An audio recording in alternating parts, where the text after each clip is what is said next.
Hello everybody, so in today's video I'm going to be attempting to rank the Wheel of Time series books from worst to best in my humble opinion, and I think it's fair to say I thoroughly enjoyed this whole series.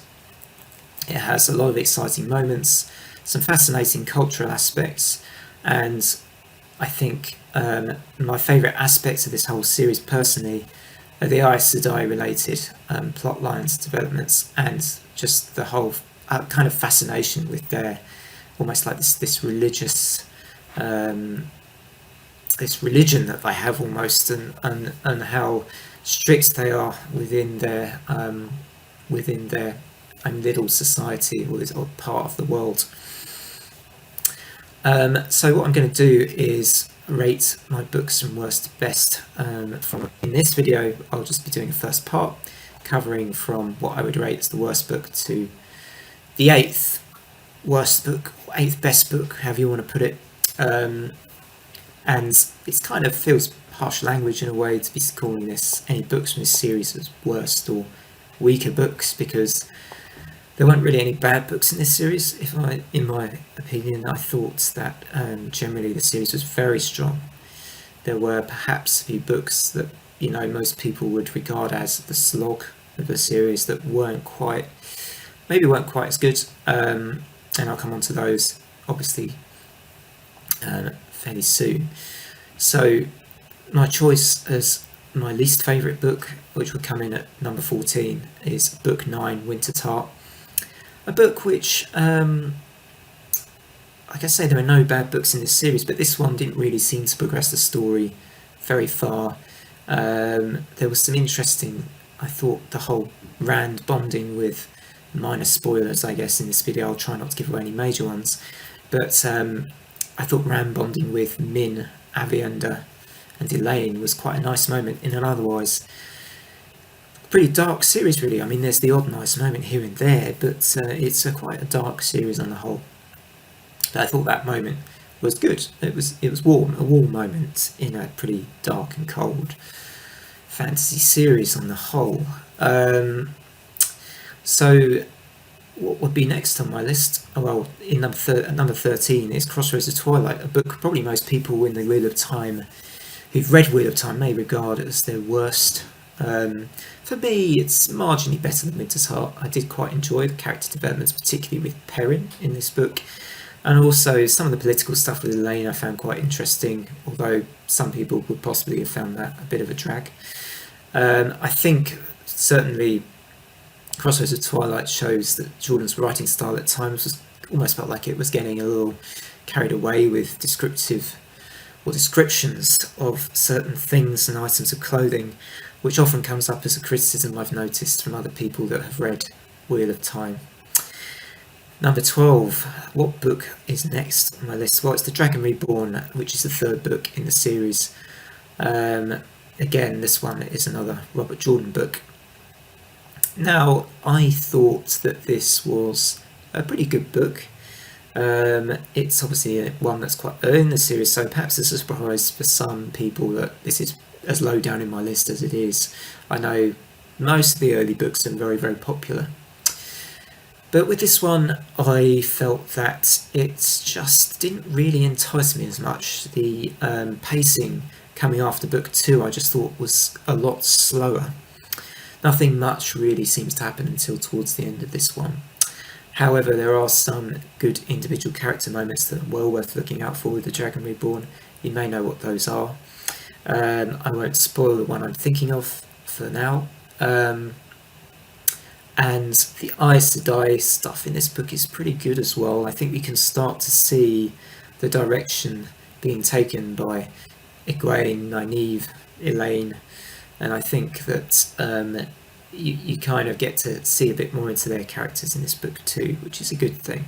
However, on the whole, not one of my favourite books, but it comes in at number 12 on my list. Number 11 on the list is The Fires of Heaven, the fifth book of the series. Now, I think a lot of people love this book, so this is probably perhaps a more controversial choice on the whole than Dragon Reborn, being as quite a low book in the list.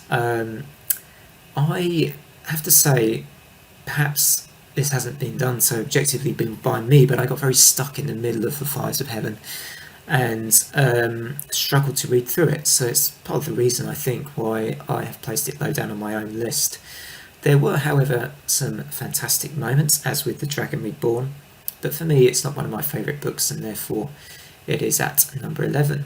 And now number 10, moving very swiftly on. So my next choice, coming in at number 10, is the sixth book, Lord of Chaos. Again, perhaps a surprise that this is quite low down on my list. In fact, probably lower down than most would put it. However, similar to The Fires of Heaven, I got a bit stuck in the middle of this book. There were struggles getting through some of the Egwene and Gawain story in this particular entry in the series. Plus, it felt like the middle section of the book was long, so not a good sign. However, it's higher than the aforementioned books so far on the list because I just felt it was there were some tremendous scenes in the book, and I will name probably my two favourites, which will be the Dumai's Worlds battle as the kind of climax, and I also really enjoyed, I think, was a sequence in the World of Dreams with the Trollocs and the Aes Sedai, that I just thought was really exciting stuff.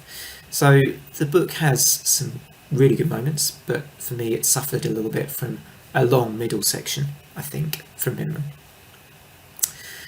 Number 9 on my list, so we're getting higher up the list now, we're getting to the sort of the books which I would class as at least very good. And the first of these is The Path of Daggers. For a number of people, this is actually during the so-called slog. Not for me though. The Path of Daggers I thought was a good book. Very exciting in places, loved the Bowl of the Wind stuff. And I loved the parts towards the end of this book as well. Obviously, Rand makes, I think, a very difficult decision as well, if I remember correctly from this one.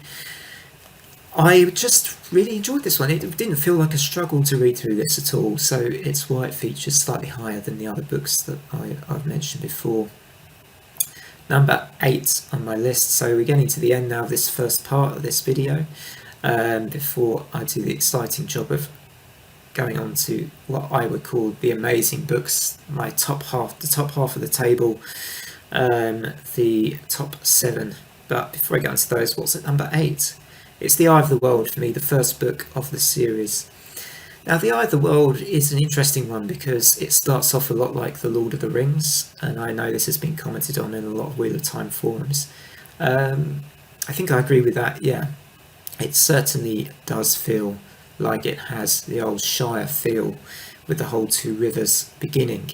But as the story develops a bit more, as you get kind of towards the middle part of this book, it takes some really interesting directions, and I think what I would call a bit of a noticeable difference in The Lord of the Rings is how the characters are towards the sort of like the wizard character in this, who is Moiraine, of course, who is a bit like kind of playing the role of Gandalf here, if you like, in this first book, if I can say that without getting myself into trouble. But I think the way the characters, Gandalf in Lord of the Rings is a very much loved character from, for the most part, I think.